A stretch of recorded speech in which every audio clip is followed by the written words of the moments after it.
रवींद्र वस्त्र निकेतन सलगरे घेऊन आलेत खास लग्न बस्ता ऑफर। नवरदेव नवरीसाठी भन्नाट ऑफर। 15,000 रुपयाची खरेदी करा आणि फक्त 10,000 रुपये भरा। ही ऑफर फक्त सलगरे शाखेत उपलब्ध। अप्रतिम लग्न सराई कलेक्शन, सुंदर नवरीसाठी भरजरी साड्या, नवऱ्यासाठी शाही शेरवानी सूट। आहेरी ऑफर ही सुरू। आहेरी साड्या 10 घ्या 1 फ्री। पॅन्ट शर्ट जोडी 10 घ्या 1 फ्री।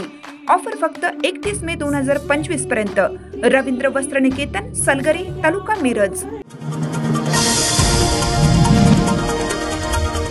जिल्ह्यातील अनेक महाराष्ट्र बँकेतील कर्मचारी हे मराठी बोलत नाहीत। महाराष्ट्र नाव असलेल्या बँकेत नोकरी करता पण त्यांना मराठी बोलता येत नाही। तर दुसरीकडे अनेक तरुणांनी शासकीय योजनांची प्रकरणे लांबली आहेत, त्यामुळे राज्यातील तरुणांवर अन्याय होतोय। हा अन्याय परप्रांतीय अधिकारी करत आहेत, त्यामुळे महाराष्ट्र बँकेचं नाव बदलून परप्रांतीय बँक असं ठेवावं अशी मागणी करत मनसेचे जिल्हाध्यक्ष तानाजी सावंत यांच्या नेतृत्वाखाली बँकेसमोर निदर्शने केली। त्यानंतर बँक व्यवस्थापकांना मागण्यांचं निवेदन दिलं। तानाजी सावंत म्हणाले, महाराष्ट्र बँकेच्या नावात महाराष्ट्र हा शब्द आहे, शिवाय बँकेचा व्यवसाय हा महाराष्ट्रात आहे, परंतु बँकेतील जास्तीत जास्त कर्मचारी आणि व्यवस्थापक अमराठी आहेत। त्यांना मराठी भाषा समजत नाही आणि बोलताही येत नाही, त्यामुळे महाराष्ट्रातील विशेषतः ग्रामीण भागातील ग्राहकांना आपल्या बँकेशी व्यवहार करताना मोठ्या प्रमाणात अडचणी येत आहेत आणि त्यांच्याशी गैरवर्तन देखील केलं जातं। महाराष्ट्रामध्ये मराठी भाषिक कर्मचाऱ्यांना प्रथम प्राधान्य देता येत नसेल व बँकेतील व्यवहार मराठीमध्ये करता येत नसतील तर आपण बँकेचं नाव बदलून परप्रांतीय बँक ठेवावं। तसेच राज्य आणि केंद्र शासनाच्या अनेक योजना आहेत, या योजनेच्या माध्यमातून तरुणांच्या हाताला काम देण्यासाठी कर्ज पुरवठा केला जातो, पण महाराष्ट्र बँकेमध्ये अनेक प्रकरणे नाकारली असल्याचे चित्र आहे। अशा तक्रारी तरुणांच्या आल्यात। या प्रकरणी तातडीने बँकेने सुधारणा करावी, अन्यथा महाराष्ट्र नवनिर्माण सेनेच्या रोषाला सामोरं जावं लागेल असा इशारा तानाजी सावंत यांनी दिलाय। जिल्ह्यातील सर्व वैद्यकीय अधिकाऱ्यांना बायोमेट्रिक हजेरी अनिवार्य करण्यात आलेली आहे। 1 एप्रिलपासून सर्व अधिकारी कर्मचाऱ्यांचे वेतन हे बायोमेट्रिक अथवा फेस रीडिंग हजेरीनुसारच अदा करावे असे आदेश जिल्हा आरोग्य अधिकारी डॉक्टर विजयकुमार वाघ यांनी दिलेत। आरोग्य विभागाअंतर्गत असलेल्या आरोग्य केंद्रामध्ये अनेक वेळा आरोग्य अधिकारी जागेवर हजर नसल्याचे दिसून आले। नुकत्याच सावळज येथे झालेल्या एका घटनेत सर्पदंश झालेल्या महिलेस उपचारासाठी सावळज प्राथमिक आरोग्य केंद्रात नेले असता तिथे नियुक्तीस असलेले दोन्ही वैद्यकीय अधिकारी हे गैरहजर होते। त्यांच्यावर जिल्हा आरोग्य अधिकाऱ्यांनी कारवाई केली आहे। बऱ्याच आरोग्य केंद्रात वैद्यकीय अधिकारी वेळेवर हजर नसतात। प्राथमिक आरोग्य केंद्रात उपचारासाठी आलेल्या रुग्णास ताटकळत थांबावं लागतं, अशीच परिस्थिती कर्मचाऱ्यांचीही आहे। अशा तक्रारी वारंवार येत आहेत। वैद्यकीय अधिकारी कर्मचारी यांना वेळेचं बंधन राहावं, त्यांनी आरोग्य केंद्रात उपस्थित राहावं यासाठी सार्वजनिक आरोग्य विभागाचे आरोग्य सेवा आयुक्त यांनी सार्वजनिक आरोग्य विभागाअंतर्गत कार्यरत सर्व वैद्यकीय अधिकारी आणि कर्मचाऱ्यांच्या कार्यालयीन उपस्थितीसाठी बायोमेट्रिक हजेरी पद्धत अंमलात आणली आहे। त्यासाठी फेस रीडिंग तसेच बायोमेट्रिक पद्धतीने हजेरी नोंदणी प्रक्रियेसाठी ऑनलाईन प्रशिक्षण कार्यशाळा आयोजित करण्यात आली होती। महाराष्ट्र शासनाच्या गृह विभागाने पोलीस ठाणे निर्मिती संदर्भातील नवीन मार्गदर्शक तत्त्वे आणि अटी शर्ती स्पष्ट केल्या आहेत। त्याच धर्तीवर सावळज येथे दुसरे स्वतंत्र पोलीस ठाणे उभा करा याकडे लोकप्रतिनिधी आणि गृह विभागाचे लक्ष वेधण्यासाठी तासगाव तहसील कार्यालयासमोर प्रतिकात्मक सावळज पोलीस ठाणे उभं करत जनतेच्या मागणीकडे लक्ष वेधण्याचा प्रयत्न केल्याचे दलित महासंघ मोहिते गटाचे जिल्हाध्यक्ष प्रशांत केदार यांनी म्हटले। यावेळी तहसीलदार पाटोळे यांना दिलेल्या निवेदनात म्हटले, तासगाव तालुक्यात एकच पोलीस ठाणे असून त्याची स्थापना ब्रिटिश काळातील जवळपास 1917 सालचे भारताला स्वातंत्र्य मिळून 78 वर्षांहून अधिक काळ लोटला तरी दुसरं पोलीस ठाणं उभारण्यात अनेक लोकप्रतिनिधींना यश आलेलं नाहीये। तासगाव तालुका संवेदनशील आहे। गेल्या दशकभरात वाढत्या लोकसंख्येसह गंभीर गुन्ह्यांच्या प्रमाणात लक्षणीय वाढ झालेली स्पष्ट दिसते। तालुक्यातील 69 गावातील कायदा सुव्यवस्था अबाधित राखण्याचं शिवधनुष्य एकटे तासगाव पोलीस ठाणे उचलत आहे, परंतु काळाच्या ओघात वाढलेली लोकसंख्या गुन्हेगारी पाहता एकट्या तासगाव पोलीस ठाण्यावर कामाचा ताणतणाव प्रचंड आहे। तरी ठाण्यातील अधिकारी आणि उपलब्ध तुटपुंजे कर्मचारी जनतेला न्याय देण्यासाठी धडपडत आहेत।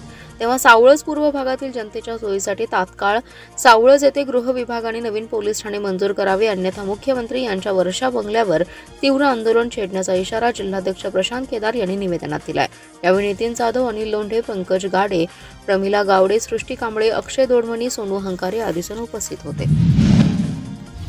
महाराष्ट्रात विक्रीसाठी बंदी असलेल्या गोवा बनावटीच्या विदेशी दारूची विक्रीसाठी तस्करी करणाऱ्या टोळीला जेरबंद करण्यात यश आले। या चौघांकडून एक महिंद्रा ट्रक, एक कार आणि दारू असा एकूण 6,51,000चा मुद्देमाल जप्त केलाय। राज्य उत्पादन शुल्क विभागाच्या भरारी पथकाने मिरजेतील जवाहर चौक येथे कारवाई केली। या प्रकरणी चौघांना अटक करण्यात आल्याची माहिती उत्पादन शुल्काचे अधीक्षक प्रदीप पोटे यांनी दिली आहे। सागर मोहनराव साबळे, गणेश संजय शिर्के, शिंदे, मलगोंडा महादगोंडा पाटील आणि प्रवीण अशोक पाटील अशी अटक केलेल्यांची नावे आहेत। जिल्ह्यात अवैधरित्या विक्री होणाऱ्या विदेशी मद्यावर कारवाई करण्याचे आदेश उत्पादन शुल्काचे अधीक्षक प्रदीप पोटे यांनी दिले। त्यानुसार भरारी पथके तैनात केली आहेत। यावेळी पथक पेट्रोलिंग करत असताना माहिती मिळाली की मिरज ते कागवाड जाणाऱ्या मार्गावर गोवा बनावटीची दारू बेकायदेशीर विक्रीसाठी मिरजेत येते। मिळालेल्या माहितीनुसार पथकाने या मार्गावर तसेच मिरजेतील जवाहर चौक येथे असलेल्या देवल कॉम्प्लेक्स येथील मोकळ्या जागेत सापळा लावून महिंद्रा ट्रक पकडला। या ट्रकची तपासणी केली असता यामध्ये विदेशी मद्य मिळाला, तसेच याची तस्करी करणारे संशयित कारमध्ये होते। यावेळी महिंद्रा ट्रक आणि कार या वाहनांसह विदेशी मद्य असा एकूण 6,51,000चा मुद्देमाल जप्त केला। याचबरोबर विदेशी मद्याची तस्करी करणाऱ्या चौघांनाही अटक केली आहे। जत तालुक्यातील माडगाळ ग्रामीण रुग्णालय येथे संघच्या अप्पर तहसीलदार सौ रोहिणी शंकरदास यांनी सक्रिय भेट दिली आहे। यावेळी रुग्णालयीन दैनंदिन कामकाज आणि आरोग्य यंत्रणाच्या व्यवस्थापनाची पाहणी केली। आंतररुग्ण विभागाची पाहणी केली असता तेथील दुरावस्थेबाबत तीव्र नाराजी व्यक्त केली आहे। रुग्णालयातील तपासणीत त्यांनी रिक्त पदांबाबत विचारणा करून सदर पदे त्वरित कशी भरता येतील याबाबत सूचना आणि मार्गदर्शन केलं आणि ॲडमिट पेशंटची विचारपूस करण्यात आली। दैनंदिन बाह्य रुग्णसेवा, आकस्मिक सेवा, औषध विभाग, लसीकरण, नेत्र विभाग इत्यादी विषयी माहिती जाणून घेतल्या। वैद्यकीय अधिकारी डॉक्टर अपर्णा पाटील यांनी दररोज 100च्या वर पेशंट तपासणी होत असल्याचं सांगितलं। यावेळी अप्पर तहसीलदार सौ रोहिणी शंकरदास यांनी ओपीडी रजिस्टर आणि सर्व नोंदी तपासून रुग्णालयात पुरेसा औषध साठा, रुग्णांना उत्तम दर्जाच्या आरोग्य सुविधा, रुग्णालयामधील सोयी सुविधांमध्ये कोणत्याही प्रकारची कमतरता पडून देऊ नका अशा सूचना वैद्यकीय अधीक्षक यांना फोनवरून दिल्या। ग्रामीण रुग्णालय माडगाळ येथे 3 वर्षांपूर्वी आधुनिक एक्स-रे मशीन उपलब्ध झाले, परंतु लीड पार्टिशन, विद्युत जोडणी, रूमसाठी लागणारा निधी उपलब्ध नसल्याने एक्स-रे मशीन प्रवेशद्वाराजवळच अनेक दिवसांपासून धूळ खात पडले। त्याचबरोबर वॉटर फिल्टर मशीन नादुरुस्त, रुग्णालयातील अस्वच्छता याबाबत अप्पर तहसीलदार रोहिणी शंकरदास यांनी तीव्र नाराजी व्यक्त केली आहे। सांगलीतील रस्त्यावर हातगाडे उभारून अशुद्ध पाण्यापासून बनवलेला बर्फाचा वापर करून नागरिकांना थंड पेयातून दिला जातो। याकडे अन्न व औषध विभागाचं दुर्लक्ष असल्याने भेसळयुक्त शीतपेय विक्री करणाऱ्यांवर कारवाई करावी या मागणीसाठी दलित महासंघ मोहिते गटाच्या वतीने संस्थापक अध्यक्ष डॉक्टर उत्तम मोहिते यांच्या नेतृत्वाखाली सांगली जिल्हाधिकारी कार्यालय गेटवर बर्फ फेकून अनोखे आंदोलन करण्यात आलं। यावेळी अन्न व औषध विभागाचे सहाय्यक आयुक्त समुद्रे यांना दिलेल्या निवेदनात उत्तम मोहिते यांनी म्हटलंय की सांगली शहरात उन्हाची तीव्रता वाढली आहे। उन्हामुळे हैराण नागरिक थंड पेयासाठी रस्त्याच्या कडेला थाटलेल्या हातगाड्यावर लिंबू सरबत, कोकम सोडा असे शीतपेय सेवन करतात, परंतु याच हातगाड्यावर शीतपेय बनवताना वापरण्यात येणारा बर्फ हा अशुद्ध पाण्याचा असून त्यामध्ये केमिकल्सचा वापर केल्याचं समोर येत आहे। असे शीतपेय सेवन केल्यानंतर अनेकांना शारीरिक त्रास जाणवतोय। याबाबत तोंडी आणि लेखी निवेदने अन्न व औषध विभागाचे सहाय्यक आयुक्त श्री समुद्रे यांच्याकडे दिली आहेत, तरी याकडे जाणीवपूर्वक अधिकारी टोळेझाक करत आहेत। भेसळयुक्त शीतपेय आणि बेकरी व्यावसायिकांच्याशी मोठ्या आर्थिक तडजोडी करून मानवी जीवनाशी खेळणाऱ्या व्यवसाय करणाऱ्या आयुक्तांना त्यांना पाठीशी घालत आहे। तेव्हा आयुक्त समुद्रे यांनी अवैध मार्गाने मिळवलेल्या कोट्यवधी रुपयांच्या सर्व प्रकारच्या संपत्तीची आयकर, लाचलुचपत आणि ईडी मार्फत तात्काळ चौकशी करावी अशी मागणी या निवेदनात करण्यात आली आहे। रस्ता सुरक्षा अभियान वर्षभर राहावे, विद्यार्थी नागरिकांमध्ये ट्रॅफिक सेन्स निर्माण व्हावा, वाहतूक नियम आणि रस्ते सुरक्षेबाबत जनजागृती ही केवळ अभियानापुरती न राहता यासाठी सामाजिक चळवळ उभी राहावी। या सर्वांनी रहदारीचे नियम अंगी बाळगून सतर्कता आणि दक्षता निर्माण करावी, यामुळे रस्त्यावरील अपघाताचं प्रमाण कमी करता येईल असे प्रतिपादन उपप्रादेशिक परिवहन अधिकारी प्रसाद गाजरे यांनी केले। उपप्रादेशिक परिवहन कार्यालय, जिल्हा पोलीस दल आणि शिक्षण विभाग यांच्या संयुक्त विद्यमाने आयोजित सडक सुरक्षा जीवन रक्षा या अभियान अनुषंगाने शालेय स्तरावरील RSPच्या माध्यमातून विद्यार्थ्यांच्या मध्ये जनजागृती निर्माण होण्याच्या दृष्टीने RTO आणि शिक्षण विभाग यांच्या माध्यमातून विविध स्पर्धा जिल्हाभर आयोजित केल्या होत्या। या स्पर्धांचं प्रमाणपत्र वितरण समारंभ जिल्हा परिषद येथे संपन्न झालाय। यावेळी ते बोलत होते। यावेळी माध्यमिक शिक्षणाधिकारी राजेसाहेब लोंढे, RSP प्रमुख अनिल शेजाळे, जिल्ह्यातून आलेले सहभागी सर्व RSP अधिकारी उपस्थित होते.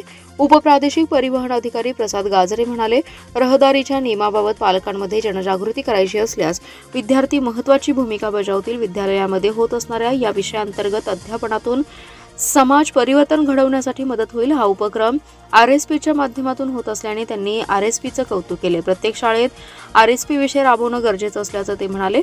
रस्ता सुरक्षा अभियानाच्या अनुषंगाने आयोजित केलेल्या स्पर्धेसाठी जिल्ह्यातून हजारो विद्यार्थ्यांनी सहभाग नोंदवलाय. विविध उपक्रम आणि स्पर्धा घेऊन रस्ता सुरक्षा अभियान साजरं करण्यात आलं. यामध्ये वक्तृत्व, निबंध, चित्रकला, घोषवाक्य स्पर्धा घेण्यात आल्या. विविध स्पर्धातील प्रथम 3 क्रमांक प्राप्त विद्यार्थिनींना स्पर्धेतून 238 विजयी स्पर्धकांना प्रमाणपत्र आणि शील्ड देऊन सन्मानित करण्यात आले. मिरजेतील विद्यानगर येथे राहणाऱ्या संगीता बंडू चौगुले यांचे 1,95,000 रुपये किमतीचे 31.760 ग्रॅम वजनाचे एक सोन्याचे मंगळसूत्र चोरीस गेले होते. चौगुले यांनी गांधी पोलिसात फिर्याद दिली होती. पोलिसांनी तपास करून आरोपीस अटक करून त्याच्याकडून सर्व मुद्देमाल जप्त केलाय. शासनाच्या संकल्पनेतील 100 दिवस कृती आराखडा योजनेची प्रभावी अंमलबजावणी करून जप्त मुद्देमाल चौगुले यांना परत दिला. मिरजेचे उपविभागीय पोलीस अधिकारी प्रणिल गिल्डा, महात्मा गांधी पोलीस ठाण्याचे प्रभारी संदीप शिंदे यांच्या मार्गदर्शनाखाली पोलीस उपनिरीक्षक Sandeep Gurav, police head constable Sarjerao Pawar, Sachin Kumbhar, Abhijit Patil, Sakshi Patange, police constable Sunil Male तपास कामात यांनी सहकार्य केलं.